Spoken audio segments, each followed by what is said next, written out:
delivery, man. You crazy for this. Soulful.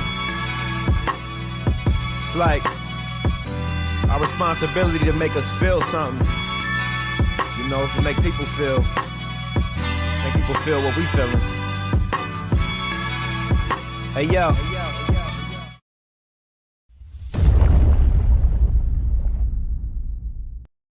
Reggie here, and I want to welcome you to another one of my live streams. This is Comics Today, a show that we do on Wednesday to celebrate the best day of the week, that's being a new comic book day. And I can tell you for a fact that we are going to dig into several topics over the course of this show. I had the show pretty much planned out, and then some news hit me first thing this morning from my man Grant at about 8:30 this morning. He sent me a message and he was like, hey, are you aware of this? I wasn't. He then sent me some stuff, and over the course of the day, off and on, I tried to investigate and to try to better understand what was transpiring, but we are going to dig into that in a hot moment. If you hit up your LCS and you picked up something, let us know what it is that you picked up. If you read something that was really cool that you think we should be putting on the top of our reading stacks, I would definitely want to encourage you guys to throw that out right now, so I can go to read those comments.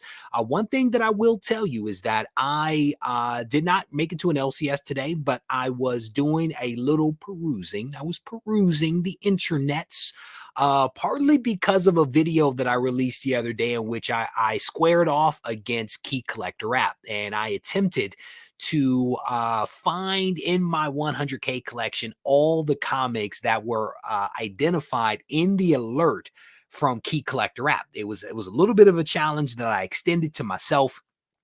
Nick, who is the guy behind Key Collector app, didn't know anything about me challenging him essentially to a duel, but it went down. It went down super early in the morning, and I found a bunch of really awesome Green Lantern books. But as a result of that process, I realized that there were a lot of books that I didn't have that were on the list, and so I went over to myslabs.com, who is a sponsor of this channel, and I was poking my nose around here trying to see what it is that they had on the site that I might be missing. And, you know, I have a lot of these here already, like Green Lantern, first appearance here, a couple of these cool books. Unfortunately, there was nothing here that was on the list that I did not already have, but there's definitely some really cool books here. So if you are a Green Lantern fan, or if you're looking to pick up something really awesome, myslabs.com is not a bad way to go. A lot of really awesome books here. That's a nice book right there. This, what is that? I just showcased this in a video. Yeah, that was in the video right there, 9.0. The new 52, I think that's a Jim Lee cover right there. Really cool book, 9.0. That was a free comic book day comic. Oh, I lied. I don't have that one. First Guy Gardner, 4.5 right there. How much is that? 375?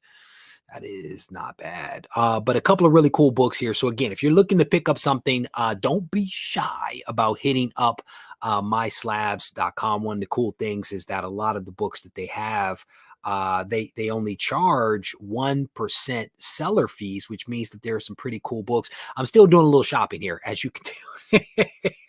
Still doing a little shopping as I continue to scroll down this page. I feel like some other stuff popped up there that I did not see earlier. But anyway, myslabs.com. All right, so let me go to the chat real quick to see if you guys picked up.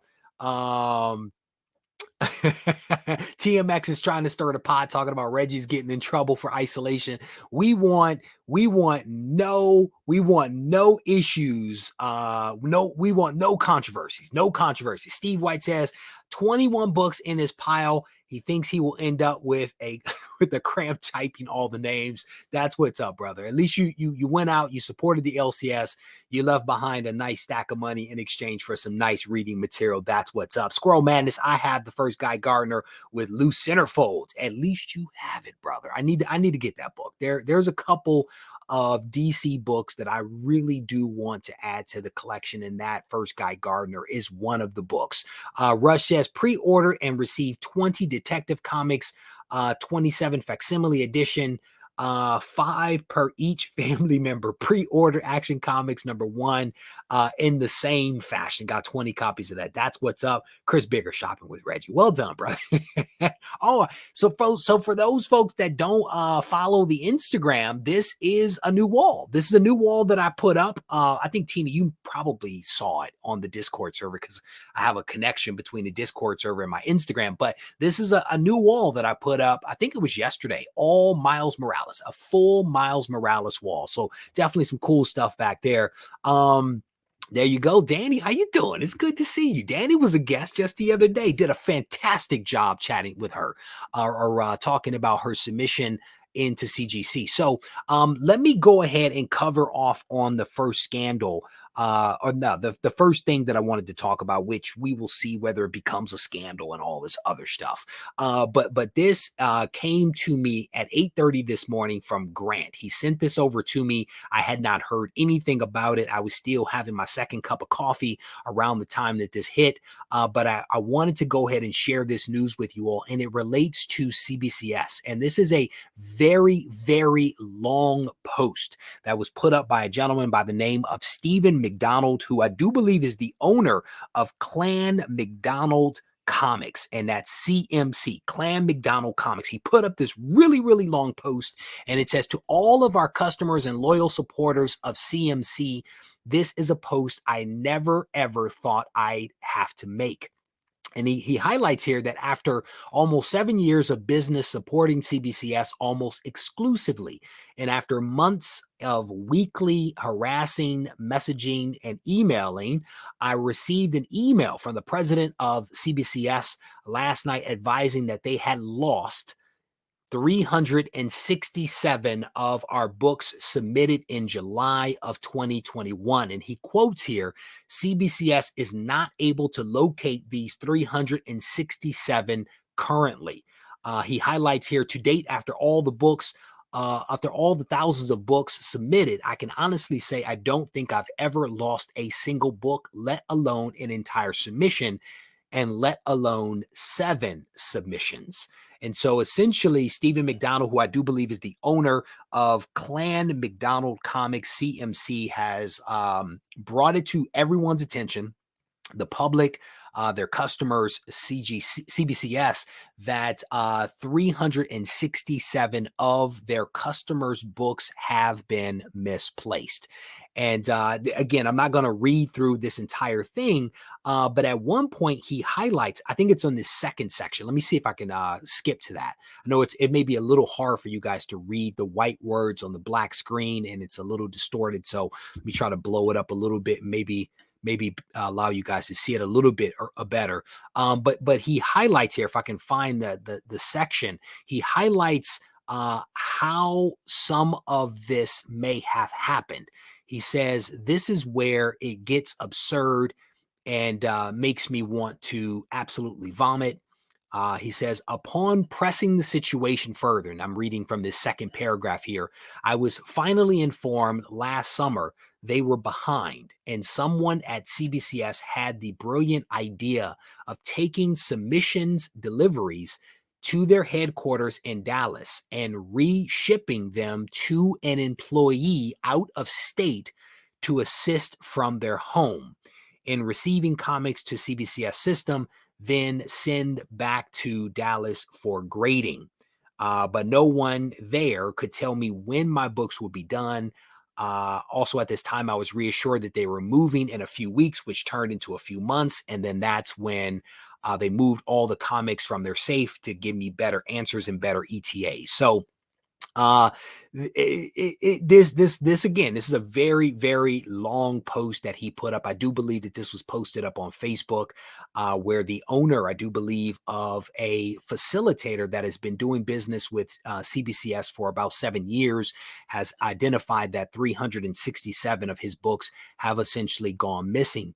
He highlights, I think it was in this part, I think he said something to the effect of they've submitted roughly 25,000 books. That was, I think, in here somewhere. 25,000 books they have actually submitted into to CBCS for grading, and now a handful of those books have actually been lost. And so CMC is making, it appears, every attempt to figure out what's going on with these books and to try to find a way to make it right by their customers. And what's really awesome is that Stephen takes full responsibility. He's like, hey, this wasn't my screw up. It was technically CBCS's, but I'm going to own it because these are my customers, and I'm going to try to figure a way to actually make it right.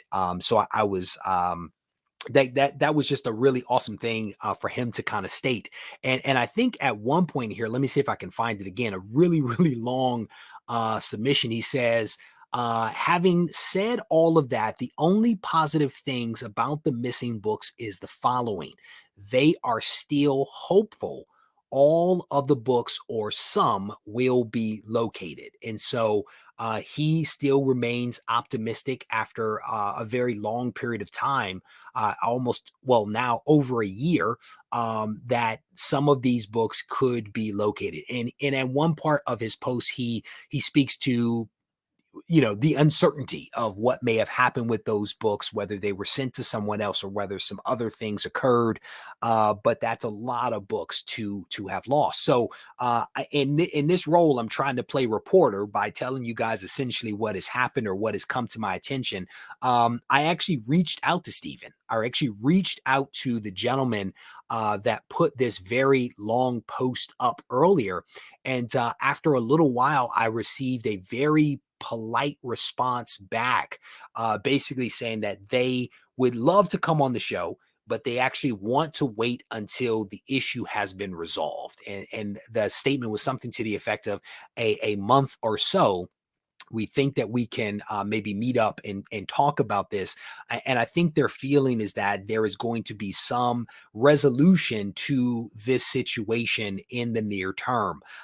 In the article, or the post, he also highlights here that with the departure of Steve Borak, things seem to be getting off track. You know, he says, since then, it's been nothing but issue after issue, excuse after excuse, ignoring messages for days and for weeks. And it appears that he had a very, very good relationship with Steve Borak. And his statement here, he says that over the years, I've submitted thousands of comics for grading, guesstimated at over 25,000. I understand all businesses have issues, but up until Steve leaving the helm, everything was always easily resolved, pushed through, located, etc.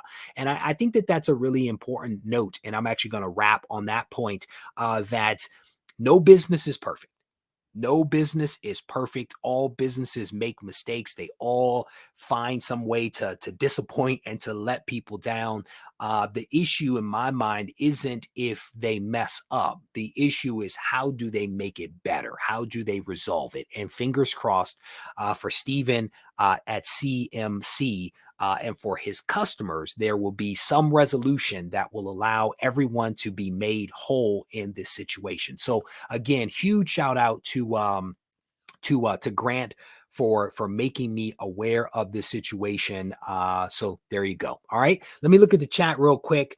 One of the other good things that Stephen highlighted in his post is he's like, I have meticulous records. He's like, every book we receive, we take photos of and we have great records of. So I think that that's a really, really wonderful thing, that even though nothing like this has happened before, he is prepared. He is prepared. And I think he probably takes photos for like documentation and insurance and, record keeping and all of those other things. But again, fingers crossed that this is all resolves with every single customer being made whole. And again, my bigger point here is that all companies mess up. It happens. The question is, how quickly do things get resolved? All right. So go back to the chat here. I think Black Comic Lords, how you doing? It's good to see you guys. TMX is up in here. Chris Bigger is up in here. Phil Tastic is in the house. Scrolling up through the comments here. Liger Style says, just listening to Reggie and eating dinner. I think that is a winning combination, my friend. I'm just going to go ahead and say it. I think it's a winning combination. All right. So what is that? Taking pictures, taking photos is good. Losing books is ungood. Well said. Well said, brother. Man, I probably could take a couple of notes from Steven because I don't keep the best record. So I definitely have I need to do better there. Oh, I'm not going to read that comment. I'm not going to read that comment, but I will put it up on screen. Man, Fight the Good Fight says, with so much drama surrounding grading companies lately, more people are opt to keep their comics now. Well, the thing that I would say to you, bro, is as many individual collectors as there are that submit books in, it's companies like this facilitator, like CMC, that really are what keep the grading companies going. He's guesstimating he's submitted in 25,000 books. I would say that with all the people that are in this chat right now, all 110 of you, if we all added up our graded books, we would not have 25,000 books to send in, right? So even if your average person holds back, and maybe some are because of the scandal, but I think more than likely holding back because of the economy, I don't know that we would have an impact, right? Unless a lot of us did that, right? Like a lot. So I still want my books back. I will tell you that. I have my books in right now. I still want my books back. All right. So we're gonna make a hard turn. Tony Trebetta's up in the house. EGS just shows up and drops a super chat like Tony Trebetta, it is good to see you, brother. For those that don't know, Tony is the owner of EGS Comics, who is coming out with their very first custom slab. This is something that they have built from the ground up to encapsulate comics that are sent in. Huge shout out to Tony Trebetta and for what he is attempting to do. Tony and I go back, what is it, like maybe 4 years at this point, Tony? And to see the growth that EGS has gone through from, starting out trying to figure out how they wanted to put a label together to being on the verge of having their very own slab. That is impressive growth. That is impressive growth. And I think that growth would not have been possible if not for the people that have chosen to support what he is trying to do. So huge shout out to Tony and everyone else that has supported his endeavor, which includes Aegis of Comics and Alaska. I think you guys have a pretty good relationship. That's what's up. All right. All right. So let me go ahead. There you go. 4+. It's like dog years, brother. It feels like dog years. Feels like just yesterday at the same time that I was driving down the street with the wife driving. I was in the car and you and I were having that very first conversation that lasted about an hour or something like that. But congrats to you, brother, no doubt. All right. So we're going to make a little bit of a pivot here.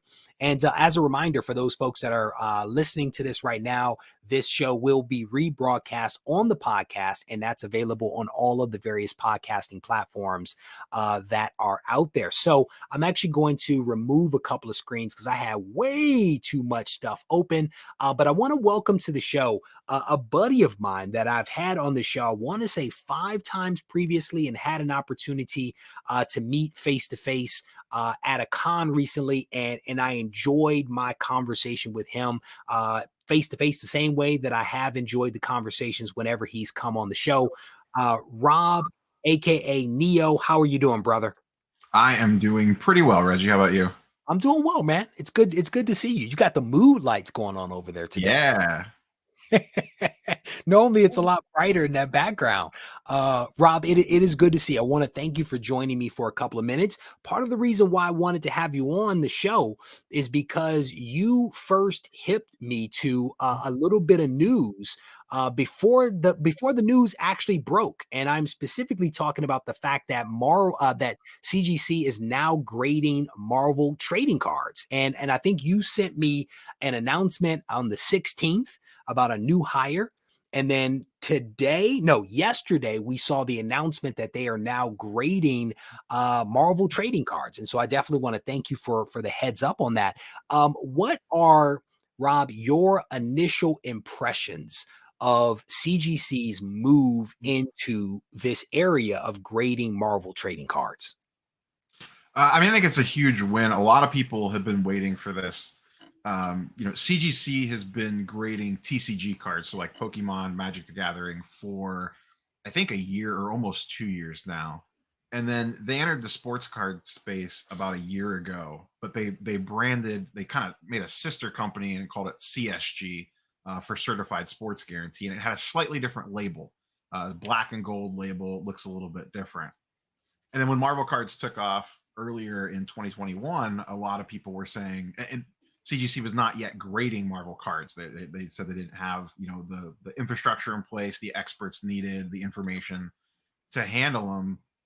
And a lot of people were really clamoring for it because people that want to display them want that CGC blue label with their, Spider-Man card or X-Men or whatever it is on display with their Jim Lee CGC 9.8 X-Men 1 or, whatever book it is that you have on display. You can all of a sudden pair them up, and they look very aesthetically pleasing that way.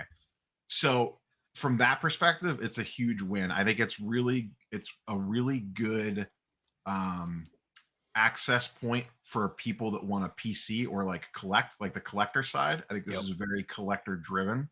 And I think collectors are going to be the ones that are really going to gravitate to this initially. I'm wondering, do you think that this was always part of the plan on their part, right? The slow ramp up to Marvel cards, for example. I mean, because they kind of dipped their toe in just a little bit to kind of experience it, and then little by little they've added more and more services, if you will. So, in your mind, has this been all part of a master plan, or do you think it was the fact that Marvel cards suddenly got hot during the pandemic that they're now like, well, maybe we should move into Marvel cards? Like, what's your thought there?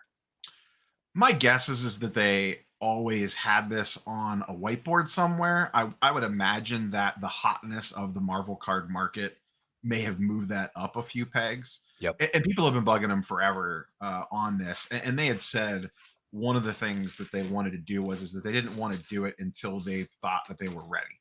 Yeah. So they wanted to make sure that they could do it correctly. And there's a massive database that has to be in place, so that, when the people are entering the submissions, all the drop downs are correct. And, when you're talking about entering in the Marvel cards, they've been around since, some sets date back to the 60s, a bulk of them coming in the 80s and 90s, but you're talking about 20, 30, even 40 years worth of cards and sets and parallels and achievements, that all need entered into this system so things flow correctly. So I think that's what took a while to really get it up and running. But I had a feeling this is something they were always going to do, but I could see it getting moved up the food chain a little bit with the timing of kind of where the Marvel card space has gone the last 2 years almost now. Yeah. Has that cooled down? Because I feel like I don't hear as much noise about Marvel cards like I did maybe a year and a half ago. Is that a fair assessment for me to make, or have I just not been paying attention? No, like most things, prices have come way down. They peaked, like Marvel PMGs, the precious metal gems, was the thing that really got the most hype. Those went wild in January and February of this year. Like they really popped off, like from Christmas to the first couple months of the year. They've come down quite a bit, along with, rising tide lowers and raises all boats. But they are still way higher than they've ever been. So it's very much like how comic books went, in the spring, where things set new records every single day.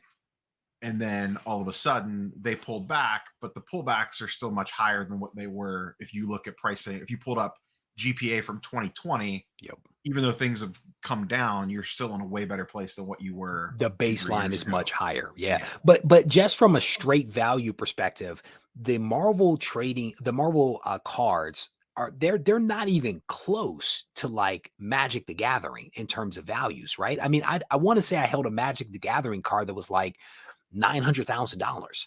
I mean, it depends on what you're looking at. If you're looking at a Power 9 Magic the Gathering card, like a Black Lotus or it was a Black Lotus. Like yeah, that's what it was. So that's one of the most expensive collectible cards, like period, full stop. Like regardless of, that would rank extremely high in sports cards, like in terms of sales price. Like that's a monster. That's the AF-15 of Magic cards. Nice. I should feel essentially. privileged that I was Yeah, you able should to put it in your hold pocket. that. And I was looking at it like, I don't really know what this is. Yeah, My that's knowledge of cards essentially is not great, brother. yeah. That's essentially I would equate a Black Lotus to the AF-15 Okay, of that's fair. comics to give you at least a close perspective on that. But yeah, I mean, Marvel cards are still going really strong for sure. There's way more interest. Kind of the same thing that happened with comics once again, and sports cards. You know, the prices spiked. A lot of new people came in. Some of those people left, but a lot of people stayed. And Marvel cards has followed the same path. You know, sports cards did it, comic books did it, probably other collectible markets that me and you don't even know exist did it. Yep. And Marvel cards did it too. It's kind of like the same blueprint that we've all kind of been down at, just at different times. Have you submitted your first submission yet? I have not yet. I have some stuff ready, but as we both know as well, this is a big Marvel card week. One for the CGC announcement, and also the much released Spider-Man metal cards finally came out this week. So I was waiting to see what I got to my boxes to decide what, you know, because now the choice comes down to, you know, there's 4 viable grading companies on the card side. Yep. With PSA being the biggest in the room. They're the CGC equivalent for those not familiar with it.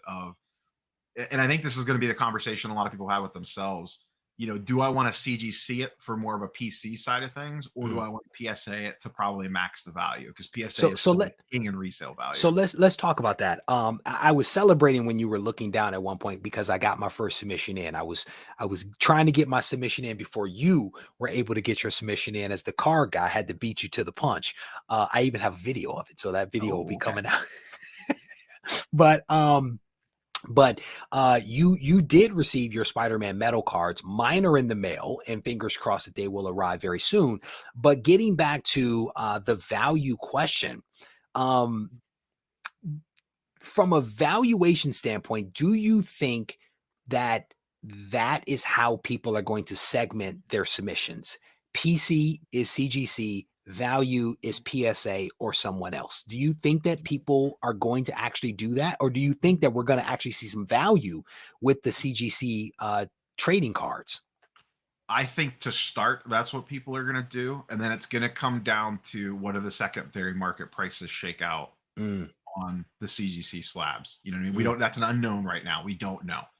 We can make some guesses. Typically, most companies sell for about 60 to 70% of a PSA in a similar grade, depending on what it is. Not always, you know, that's I'm playing a little fast and loose, but generally speaking. But that's a big hit, though. I mean, that's a big value delta to compare a PSA to everybody else.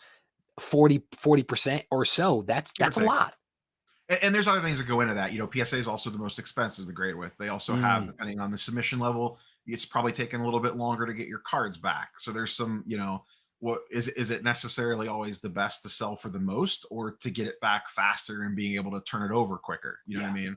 Yeah. So there's a lot of different ways to approach it. But I think initially, and at least the way that I'm personally approaching it, is anything that I am planning on keeping, displaying, not necessarily looking to resell, I'm going to send CGC's way.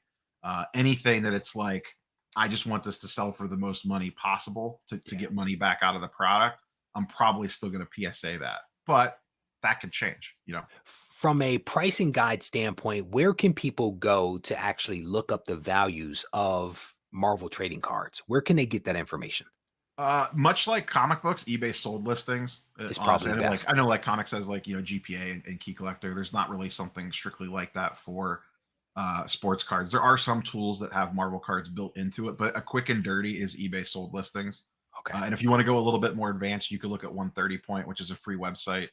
Oh, that's right. I know about that. I think I sent that one to you before. The big advantage there is that 130 Point will show you the price paid on a best offer accepted.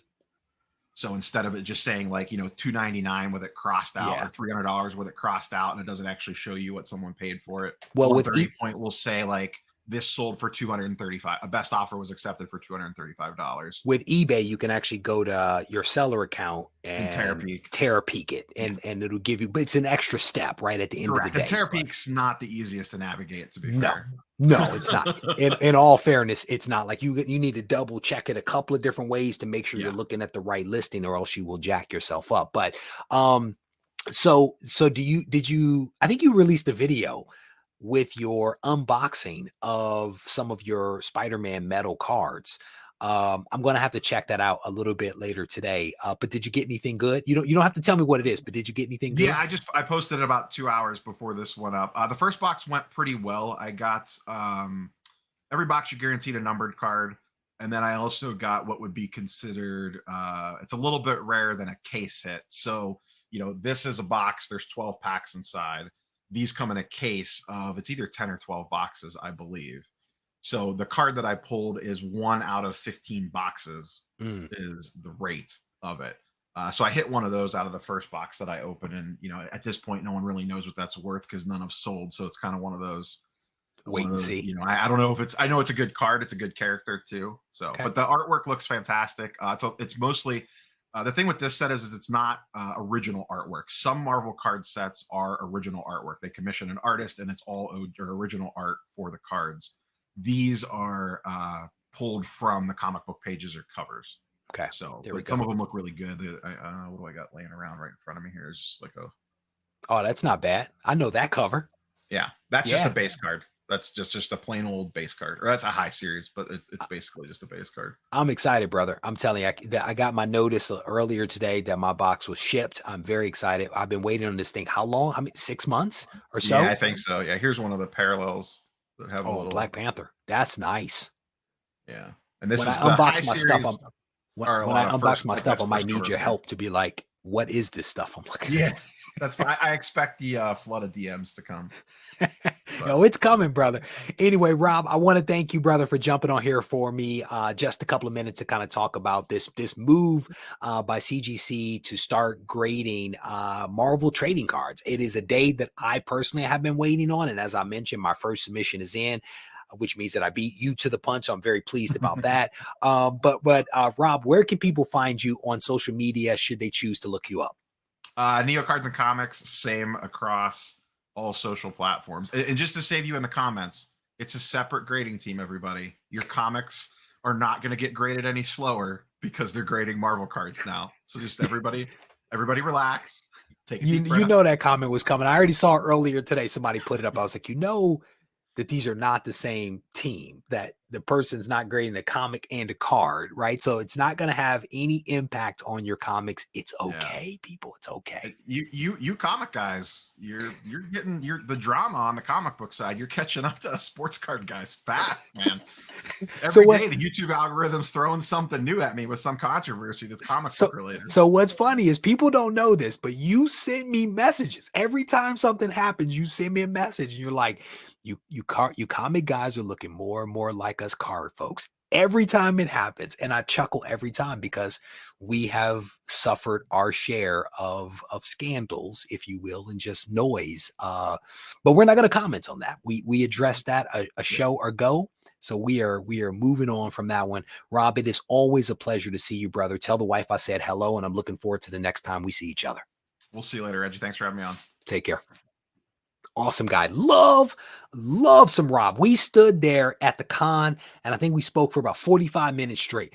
Absolutely love that guy. Super knowledgeable guy about cards and also about comics. He bridges that divide between the two collectible hobbies incredibly well. And I find him always to be insightful and always super helpful anytime I reach out to him for a question or whatever. So shout out to Rob for joining us just a little bit. Let me go over here. So I don't know. I don't know. I don't think we're doing Batman. I don't think this is about Marvel. It's about Marvel trading cards, no DC stuff. There are some details. If you guys are interested in getting some of your Marvel cards graded, there are some details on the press release that actually came out regarding what they will grade and not grade. I did not know this, but there are actually some Marvel trading cards going back to the 60s. I was not aware of that. I assumed everything started when, I started collecting, which was the 90s, but there are definitely some older older cards that are out out there. But they highlight in the release that's on cgccomics.com in the news area. They highlight the parameters for what they will and will not grade. So I definitely encourage you guys to check that out. I actually, as I mentioned, I went ahead and submitted some books in some books. I'm stuck on books. I submitted in some trading cards earlier today. The process was relatively straightforward. I was able to search using the key numbers on the back of the cards and was able to get the drop down menu to work incredibly well, and was able to submit my cards in no problem. I think I only did like 6 cards because I wanted to test everything out. So for those folks that are joining a little bit late, we spent some time over the course of this show already talking about the fact that CBCS has misplaced 367 comics from a very large facilitator, potentially the largest facilitator that CBCS has had. It appears that this company, CMC, has been working with CBCS for about 7 years. They've submitted by their estimation, 25,000 comics into them to be graded, and somehow or another, 367 books were misplaced. It appears that they were misplaced when the books were received at CBCS and then reshipped to an employee's house and then shipped back maybe to Dallas. So somehow or another, through all that movement, a lot of books were misplaced. And as I said earlier in the show, mistakes happen. Companies are not perfect. And so the real question is, how and when will customers be made whole? That really is the big question. And I think the owner of CMC Steven is asking the same question. Like, how can we resolve this so that customers are made whole? Fingers crossed that magic actually does get made. What is that? So these That was one of the comments. Somebody was, Steven, the owner, was like, maybe the books got sent out to somebody else? Like, where are the books? It is quite the mystery as to what may have happened with these books. But fingers crossed. And I think, Clyde, what they were attempting to do is, because of the pandemic and I guess things being shut down, I think they wanted to try to keep the process moving forward. So they bundled up shipments out at least to an employee. We don't know how widespread this was. And the employee, I guess, was going to do whatever they were going to do and then ship the books back. So somehow or another, things have been misplaced. How do you ship merchandise to someone's house while being graded?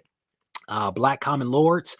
It's a very good question. It's a very good question. And I do believe that CMC is trying to get to the bottom of this and to try to figure out, again, how to resolve this in the best interest of the customers. So we have one additional guest that I'm going to invite on the show. Not that I am not interested in what you guys are saying in the comment section, but I do want to be respectful of the guests that I invite to the show. And I like to keep things moving along. We will potentially revisit this on the backside, but I want to welcome to the show somebody that has been here, I want to say at least once before, Brian. Brian, it is good to see you, sir.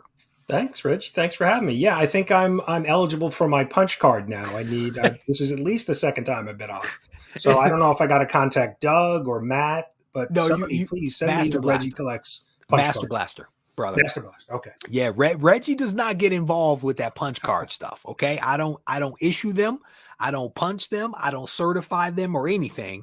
But Master Blaster is behind the punch cards, and it's a wonderful idea. That's a lot of fun. I always say I'm very thankful for the people that's around this channel, because it's the people that make a big difference. So, Brian, you are the guy behind the Comic Book Community Awards, and I think you're in your second year. And I think a lot of people know about the Comic Book Community Awards at this point. But can you give me the 30-second commercial for the awards for those people that may not be aware? Sure. It's really an awards to just celebrate the community, right? There's a bunch of great channels that do a lot of different things within the comic book collecting and comic book community. So the idea was simply just, let's celebrate all of the channels, and that's the goal every year, is to try to be as inclusive as we can and just have fun and celebrate. To that point of being inclusive, you've made a lot of changes to the Comic Book Community Awards from year one to year two, and one of the most notable changes that I saw was it appears you've added a lot more categories. Can you talk about how many categories you had last year, how many you have now, and why the increase? Yeah, last year we had 11. We initially had started with 10, and then there was some feedback from the community and we added an 11th. And now this year we've gone from 11 to 22. So we've doubled. And now I don't expect that to happen every year, but and that was really the reason why we increased the categories, was really based on feedback. After year one, I reached out to a lot of community members, and whether it was solicited or unsolicited, I got a lot of feedback, which was great, because I want to make it, I want the community to be involved, right? I just don't want it to be something that I'm coming up with, because I think that's how we continue to grow it. So one of the biggest feedbacks we had were many people felt that it was unfair that you may have had a small channel up against a large channel. And when I say that, I mean in subscription numbers, so somebody who maybe has, 1,000 subscribers, and somebody, like your channel, who has, almost 20,000, right? So if they were up against one another in the category, there may be an unfair advantage. And I agree. And that was kind of an oversight in year one. And so in year two, we added different tiers. So based on subscriber numbers, we went for under 1,000, between 1,000 and 5,000, and then above 5,000. And that was really, throwing a dart at a wall and saying, let's at least do this year and see how well that does, because 1,000 to 5,000 is a pretty large bracket. Yeah. So we just wanted to see, how well that would do. And so we took three categories and added those tiers. So 3 grew into 9. Yep. And then we started looking at other things that people do within the community. We didn't have a comic book review category. We didn't have a statue review, an omnibus review. So those are the things that we added and really, I expect that we'll continue to evolve, and we may have categories drop off and new ones come on. It really just depends on where the community's focused. Yeah. I think one of the other categories you added was possibly about facial hair, head hair, Yes. and hand hair. Yeah. So we did, so that's kind of like an open category of, obviously there's a lot of people with mustaches and goatees and beards, and also, different hairstyles. And then there are some people that don't show their face on camera. All you see is their hands because they're showing off comic books. So again, trying to be as inclusive as possible, we said, let's do, and that's actually one of the categories that's really gotten the most attention, because it's just a fun category. Yeah. Right? It has nothing to do with comic books. It's just a fun category. And it's about having fun, right, man. Exactly. I think that's what's important. You hit the nail on the head. You were like, it's a celebration of the community, and it's about having fun. Boom. Right. And I think if we remember that, I think that people can absolutely get on board. But I cut you off. What was the rest of your thought there? Well, and I look at that category now and say, what other those type of categories, that kind of just strictly fun category, can I add next year that will duplicate, the buzz around that category? Yep. Very so that, good. That'll be something we'll look at after this year. But, that's my, that's the goal. Just like you said, make it fun. And that category, I think, just really, hits the nail on the head with, it's strictly just a fun category. And we had, you'd be, and maybe I'll do this after the awards, but the other channels that didn't make the finalist list for that category, there were, females with, their long hair and beautiful hair. And, but most of the category was mustache. No hands category. Nobody in the hands category made it. So that group has been upset with me, and they've been doing things with their hands to show their dislike. But we'll move on. Well, again, you gotta make it fun, brother. So in addition to expanding the categories from 10 to 11 to I think you said 25, what is one of the other major changes that you've made to the awards from last year to this year that people should maybe be aware of? Is there another major change? Well, we did. I did have a committee of 10 people from the community who helped. They provided feedback before we kind of went into the planning phase, and they really helped me shape, this year's awards. So getting their feedback and their input, and we had categories that we talked about that got dropped. We talked about maybe having an artist category or a best duo category, or maybe a category around NFTs, because there's some channels that cover NFTs, but I don't think we were ready for some of those. So those are the type of things that we'll look at every year. And like I said, the categories will certainly evolve, as the community does.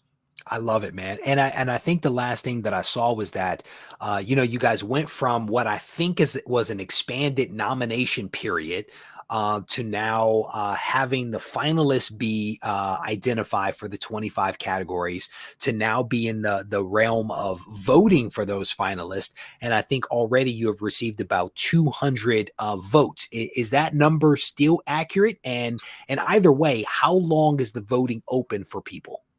So what I do is my goal is to have the awards the first Saturday in December. And so then I just basically look at whatever date that is and then start to work backwards.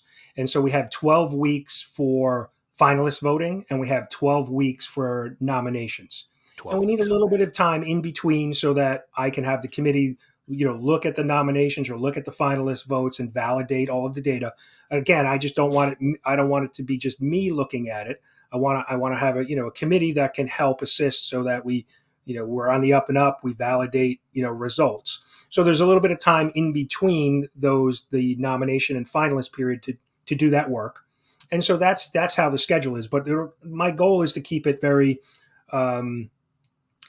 scheduled. So like I said, first Saturday in December will be the award show, and we'll back up the schedule, from there every year. There we go. Very good stuff. And so I put a link in the description of this video for folks that have not yet had a chance to vote. There is a link there, but do you want to verbally give people guidance on where and how to go about voting in the 25 categories for the Comic Book Community Awards for 2022? Yeah, so it's cbcawards.org, O-R-G, is the place where you can, find the ballot to submit. And you did ask me how many so far. So I think we had traded a note when we were getting set up for me to come on, and there were just a little bit over 200. When last I looked, a couple minutes before I jumped on here, we were at over 250 ballots that have been submitted. And just to kind of put that in perspective, last year we had a total of, I'm looking at my notes, 548 ballots that were submitted for the voting. So we're only 5 days in. We opened up voting on last Friday night, and we have 250. So we're almost halfway of what we did last year, and we still have 11 and a half weeks to go. So that's solid progress. So yeah, that's encouraging. And we did see numbers. The number of channels that were nominated increased from last year. Last year was about 181 unique channels that were nominated. This year we had over 400. Wow. So we're definitely seeing growth, and that's fantastic. Yeah. So I'm excited about that. Do you attribute that number to the increased number of categories, or is it just the awareness after year one of the awards, right? Or is it a combination of those factors? I think this is just strictly number. Yeah, well, that's true, right? We obviously expanding the categories, but I think I've tried to do a good job of spreading the word and asking other community members to help spread the word. I have an Instagram account. It's CBC Awards, at CBC Awards. So you follow that, and I provide updates there. And also, like I said, the website is a good place where I can provide updates very quickly. But yeah, I think the community is better aware of it, and we have a number of people who are sharing, Instagram posts and, helping spread the word, because I think we realize in the comic book community on YouTube there's a lot of different pockets of of channels, and I don't want to call them cliques, because I think cliques is like has a negative connotation to it, like a high school clique, and people. So I think of it as pockets, right? There are certain channels that we gravitate towards for whatever reason. Yep. And I'm subscribed to probably 1,000 channels on my YouTube. On YouTube. Really? Are you really? Well, you should be. I don't watch 1,000 channels, right? There's not enough time in the day. As the guy responsible for the awards, you should be. My neighbor, my neighbor I need Neil. to be aware. My neighbor Neil has voted, but he didn't say he voted for me, so we're just going to take him off the screen. Anyway, Brian, I want to thank you, brother, for coming on. I wasn't going to put you on the spot by asking some of those numbers, but I'm glad that you decided to volunteer those numbers. I absolutely appreciate the transparency. I love what you guys are trying to do. I love the fact that you formed this committee and expanded the number of categories. I had not counted 25, but I'm glad that you expanded it, because it's 22. 22. I didn't want to correct you, but it's 22. So but you better correct me, because we went from 11 to 22. Because I will run with 25 all day long, right? So you got to correct me. But I think it's a wonderful thing that you are doing. Again, there is a link in the description of this video. If people haven't yet voted, I encourage you guys to do it. One more time, Brian, do you want to give the website and the Instagram so that people can check out all the details? Sure. It's cbcawards.org, O-R-G, for the website. And then the Instagram is just CBC Awards. And we went from 10 to 11 to 22 categories with some sub tiers in at least a couple of them. There we go. It's now locked in. I will not forget. Brian, it is good to see you, brother. Thank you for everything. Oh, thanks. Thanks for having me. And congratulations on your nominations. Thank you very much. I appreciate it. You're welcome.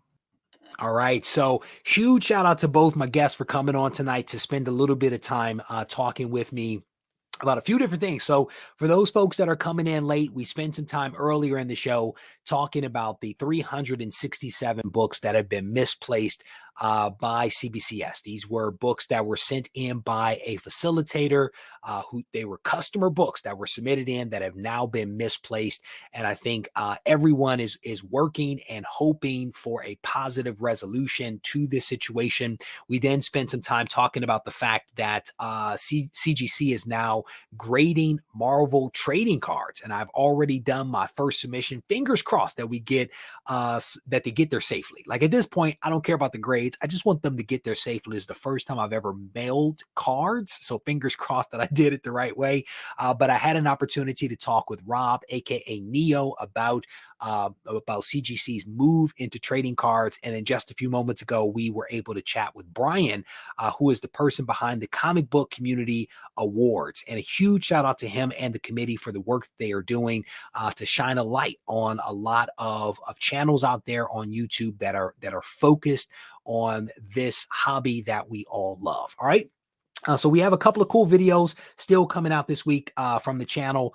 Technically only one more. Sorry, not a couple. One more. Tomorrow I'm going to be releasing a video. I don't know if I'm going to do it. So I have a chance to release a video tomorrow on comics as a source of happiness, or I can release my Marvel trading card video. I'm not quite sure which one I'm going to release, but the video will be dropping at 6:30 p.m. Eastern Standard Time tomorrow. I still have to decide which one I want to go with, but it will be coming out. All right. With that said, we are going to wrap this up. I want to thank you guys for hanging out with me this evening. And as always, if you need to reach out to me, feel free to do so on Instagram at Regie Collects. And don't forget to go over to the Discord server. We are having a lot of fun on Discord. It is free to join. And if you are a Patreon member, you can actually link your Patreon to your Discord and get access to a private chat there. I think you also get a different color designation. And again, this is for certain tiers of Patreon. With that said, as I mentioned, I am out. And if you guys need me, don't hesitate to reach out. Take care. My body ate itself until it found its passion. They got fat while we starved, but it's power in fasting. Until I turn to ashes, I remain stoic through my rap heroics. I painted 10,000 poems, then I drank the potion of poetry and motion. I started choking, it was potent. My throat chakra downloaded, knowledge hungry. I was embarrassed I could ask my parents for money when I had a full tummy. So I asked for wisdom, better than crypto, sweeter than honey. I don't take it for granted, I don't wear capes and masks.